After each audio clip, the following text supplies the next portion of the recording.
SCP-6262 A Friendly Bus. Object Class Esoteric. Special Containment Procedures. SCP-6262 inhabits the city of Daegu, Republic of Korea, and as such the city is to be considered its containment area. An ultra-low-power GPS transceiver with no less than 6 months of available backup power is to be fitted to the subject, with appropriate methods for recharging the power bank as necessary. The GPS transceiver is to maintain unbroken contact with the Foundation monitoring station in central Daegu, which is to alert containment teams if unusual behavior is detected. Foundation agents liaise regularly with SCP-6262 as part of the containment procedure of other objects, reconnaissance, normal debriefings, and other activities. Though should no such opportunity present themselves for whatever reason, agents should maintain contact with the subject at least once a week. Ordinary civilians who have held conversations with SCP-6262 are not to be made aware of the abnormal nature of their conversation. Passengers disembarking the bus will be scanned for possession of unauthorized knowledge and amnesticized if necessary. To date, only one instance has been recorded of SCP-6262 disseminating sensitive information. See Incident 6262-1. No Foundation employees of clearance level above 1 are to embark SCP-6262 without prior written authorization from a Level 4 employee or higher. To date, SCP-6262 has shown a high degree of compliance with the Foundation. Enforceable capture and/or detention is considered a last resort in the case of acutely hostile behavior or other risks as they may present themselves. Rejected proposal to revise containment procedures. January 12, 2019. Posted by Senior Researcher Sorensen. I know I just got reassigned to 6262, and it's a lot to take in at first, but we're really just letting it drive around on its own whim? This thing represents what? A quarter of Foundation offsite backup in Korea, regularly interacts with the public, and has the capability to spill the beans whenever it wants, and we're just trusting it to not do that. I'm putting in a formal proposal to revise the containment procedures on file for 6262. We can use it as an on-site shuttle for Site-19, or hell, one of the Asian sites if it wants. But we can't just let it drive around a population center like this. It knows too much. Far, far too much. Reply. From Dr. Cosmo Kemp, SCP-6262 Containment Team Lead. It's been driving around for over 65 years now. It probably knows just about everything there is to know. We've demonstrated that it knew state secrets back in the 40s, and there's still never been any sort of information leak that we can trace to anywhere near it. I agree with you that the containment procedures for the subject seem overly lax, but it's quite honestly self-containing. It's better, for us, to have a highly sentient, mobile, autonomous, and most importantly, free method of off-site backup instead of trying to stuff this thing in a box like the rest of them. It wants to drive in a circle around Daegu day in and day out. We're going to let it. Description: SCP-6262 is an entity taking the form of a bus or other means of mass transport, recorded since 1950 in various parts of, primarily Eastern, Asia. The subject currently resembles a multicolored Neoplan Skyliner bus with Daegu City Tour printed on the exterior, along with images of unconfirmed origin. The bus is registered to the Daegu Tourism Association, who retain records detailing the purchase and ongoing scheduled maintenance of the bus. SCP-6262 drives a route consistent with that developed by the Daegu Tourism Association, driven by any of a number of employees that seem unaware of the subject's sapient nature. Footnote 1. confirming whether or not the drivers are aware of the subject's nature would, by definition, make them aware. It has been demonstrated, however, that SCP-6262 is capable of independent locomotion. As of the time of writing, SCP-6262 is known to have shapeshifted 6 times, all of them resembling a bus of real make and model. It is understood through conversation with the subject that it is capable of shapeshifting into any form of transportation, though prefers buses as transporting civilians is one of its pastimes. This behavior, through extensive analysis and testing, has been deemed safe and is to be allowed to continue unimpeded. SCP-6262 Appearance Log. Hiroshima, Japan. Date first sighted: before 1945. Appearance: unknown. Tokyo, Japan. Date first sighted: June 18, 1950. Appearance: Hino Motors BH. Petropavlovsk-Kamchatsky, Russian Soviet Federative Socialist Republic, Soviet Union. May 1st, 1962. Appearance: Trolza Ziyu 5. Shizuoka, Japan. Date first sighted: June 13, 1975. Appearance: Nissan UA. Moscow, Russian Soviet Federative Socialist Republic, Soviet Union. Date first sighted: May 17, 1983. Appearance: Skoda T11. Nagata, Japan. Date first sighted: August 31st, 2013. Appearance: Isuzu Turquoise. Daegu, Republic of Korea. Date first sighted: August 12, 2018. Appearance: Neoplan Skyliner, current form. A general record of the subject's form and whereabouts has been kept since its initial discovery in 1950, with specificity and completion of archives increasing as technology improves and resources become more abundant. At no point in the subject's history has it been considered a threat, aside from a minor scare at the time of initial discovery. The Foundation initially became aware of SCP-6262 after folklore began to circulate within Tokyo regarding a friendly bus that shared polite conversation with its occupants.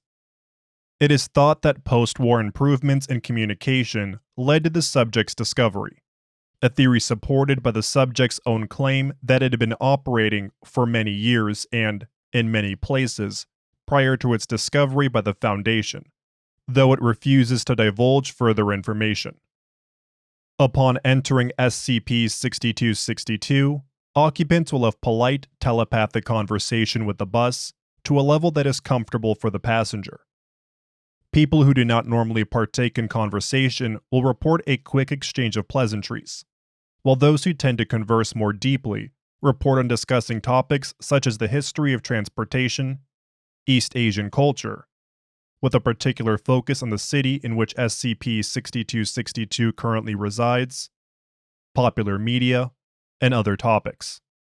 Participants generally do not consider the telepathic conversation abnormal and will refer to it as a nice talk with an old friend, or other similar descriptions.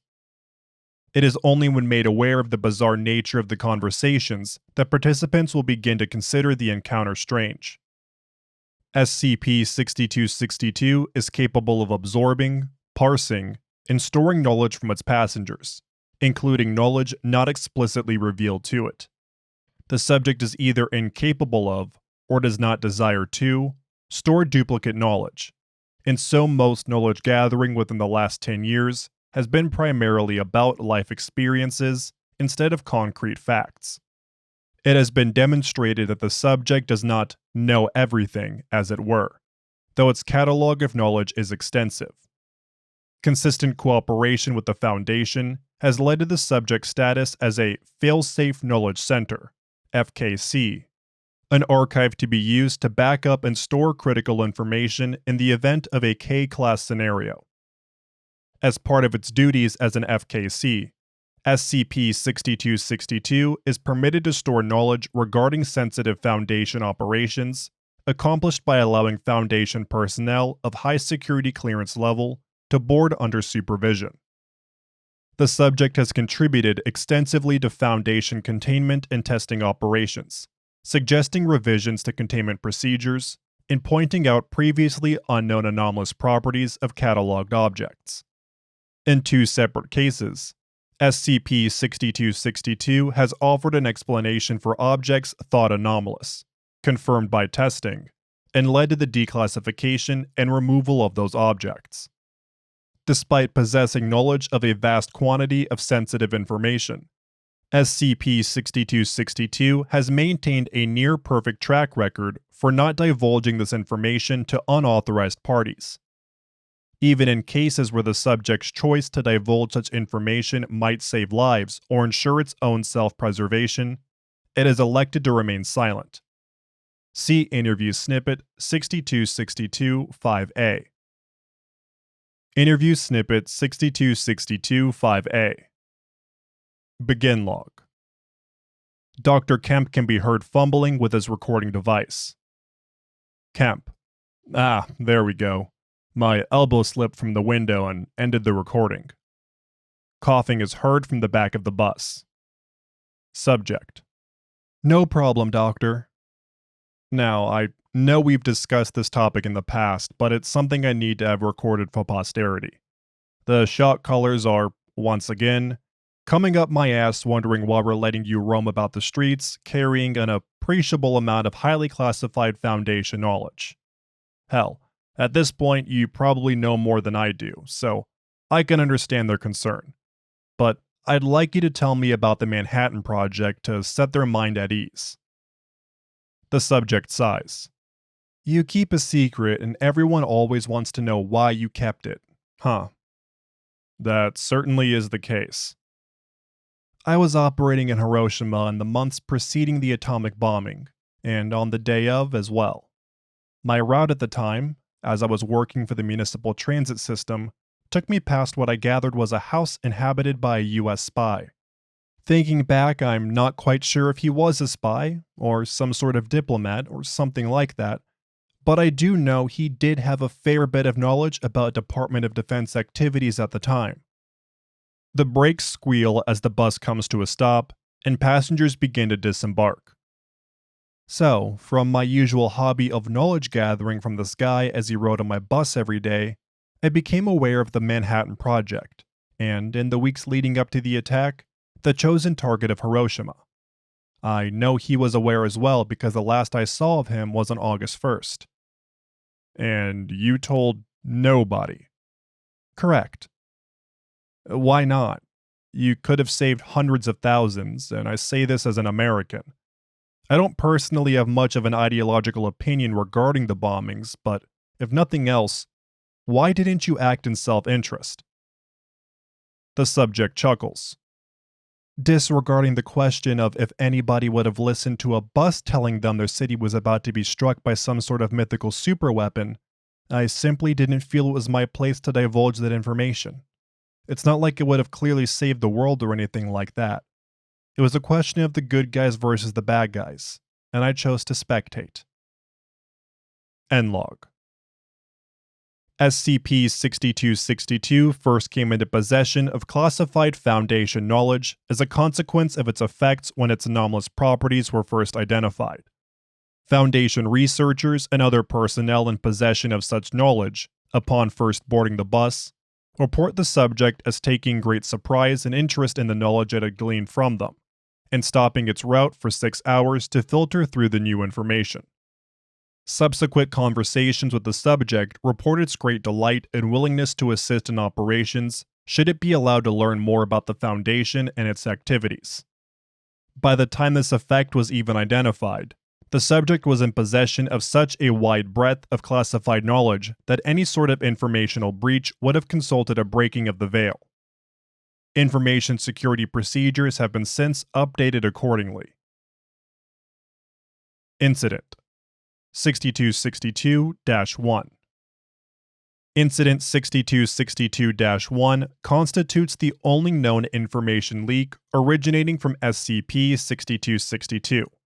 The circumstances of the leak allowing the subject to be forgiven. During a catastrophic containment breach of SCP-Redacted, a powerful computer-borne cognitohazard was disseminated across major news websites, social media networks, and Redacted.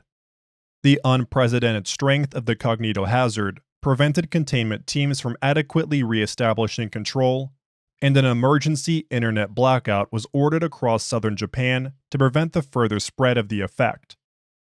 SCP-6262, operating in Nagata, Japan during the breach, was aware of the credentials and access requirements to impose the blackout, but Foundation employees aboard the bus at the time were too affected by the cognitohazard to take appropriate action. The subject, recognizing the potential impending catastrophe, told the access credentials and procedure to a civilian who was on board at the time and happened to have a high enough resistance to the effect to adequately access the computer network and impose the blackout himself. After the larger situation was brought under control, the civilian was screened, amnesticized, and released. SCP-6262 was not punished for this leak. Document 6262-2. Staff Note. Posted by Dr. Cosmo Kemp. SCP-6262 has maintained a stellar track record for the safekeeping of Foundation information, contributions to containment procedures, and other operations. Consequently, I am recommending that the subject's file be reclassified from Safe to Thaumiel.